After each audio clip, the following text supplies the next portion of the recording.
À mon entrée, les supérieurs et les inférieurs de l'hôpital et toute la ville même fut dans la joie, me regardant comme une personne donnée de Dieu pour réformer cette maison. Les supérieurs de l'hôpital, avec qui j'agissais de concert, et plus en obéissant qu'en commandant, me donnèrent d'abord les mains pour l'exécution et l'observation de la règle que je désirais introduire. Monseigneur même et tout le bureau furent les premiers à m'autoriser et me permirent de faire manger les pauvres en réfectoire et de leur aller quêter quelque chose par la ville pour manger avec leur pain sec.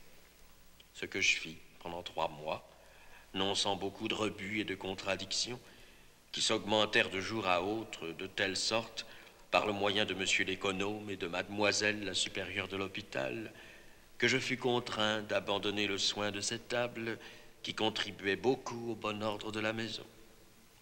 Ce monsieur, aigri contre moi sans aucun légitime fondement que je sache, me rebutait, contrariait et outrageait sans cesse dans la maison et me décriait dans ma conduite dans la ville chez les administrateurs, ce qui anima étrangement contre lui tous les pauvres qui m'aimaient tous, hormis quelques libertins et libertines ligués avec lui contre moi.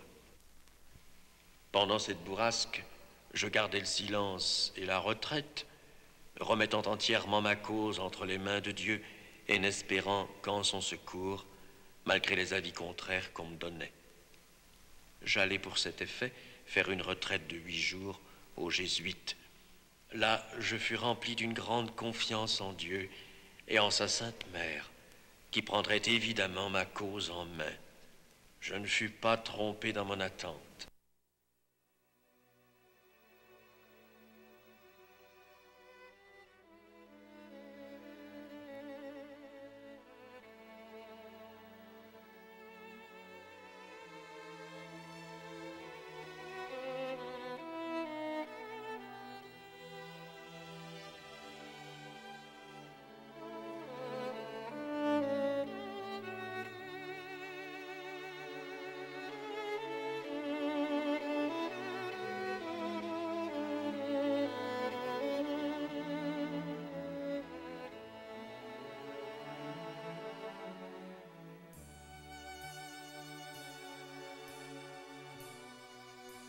Au sortir de ma retraite, je trouvai ce monsieur malade. Il mourut quelques jours après. La supérieure, jeune et vigoureuse, le suivit en 6 jours. Plus de 80 pauvres tombèrent malades. Plusieurs en moururent. Toute la ville croyait que la peste était dans l'hôpital et disait publiquement que la malédiction était dans cette maison. Parmi toutes ces maladies et ces morts que j'assistais, moi seul, je ne fus point malade. Depuis la mort de ses supérieurs, j'ai encore eu de plus grandes persécutions.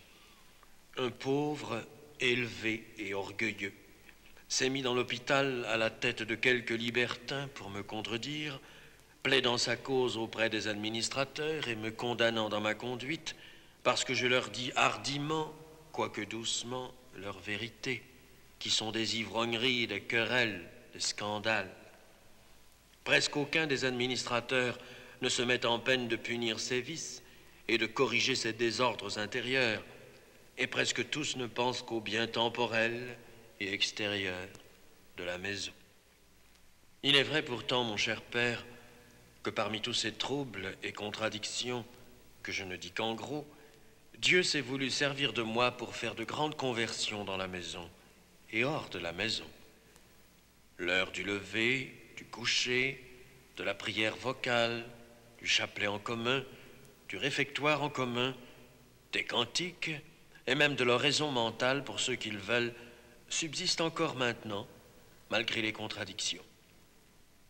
Depuis que je suis ici, j'ai été dans une mission continuelle, confessant presque toujours depuis le matin jusqu'au soir et donnant des conseils à une infinité de personnes, et le grand Dieu que je sers, quoiqu'avec infidélité, m'a donné, depuis que je suis ici, des lumières dans l'esprit que je n'avais pas, une grande facilité pour m'énoncer et parler sur le champ sans préparation, une santé parfaite et une grande ouverture de cœur avec tout le monde.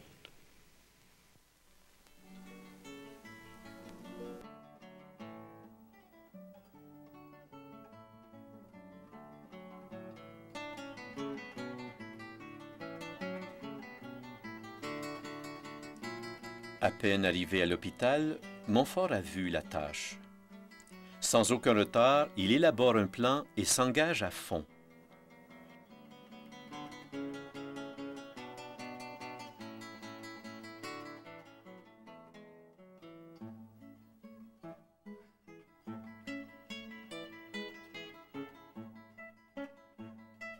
Il sait que celui qui s'engage passe nécessairement par des tâtonnements, des souffrances, des échecs, mais qu'il s'apprend lui-même. Il prend conscience de qui il est, de ses goûts, de ses capacités. Quand on s'implique dans une action réelle, on ne peut pas se nourrir d'illusions à son propre sujet.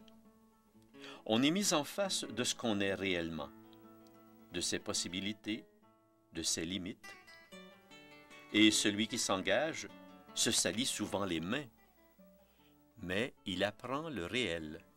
Il se mesure aux limites, aux résistances des personnes, des structures, des choses. Quand on s'implique dans un projet concret, on ne peut pas rêver d'un monde sans limites. On apprend à la fois la richesse et la lourdeur des événements et des personnes. On s'habitue à nuancer ses jugements, reviser ses objectifs, à reprendre ses projets. On se donne la chance de mener une action efficace parce que réaliste. Et Montfort a voulu s'engager pour Dieu seul, dans un projet original, bien concret à son époque et tout à fait évangélique. Le serviteur inspiré entraînera toujours par ses audacieuses entreprises. Un monde où les noirs et les blancs chanteront le même chant. Un monde où celui qui a faim pourra gagner son pain.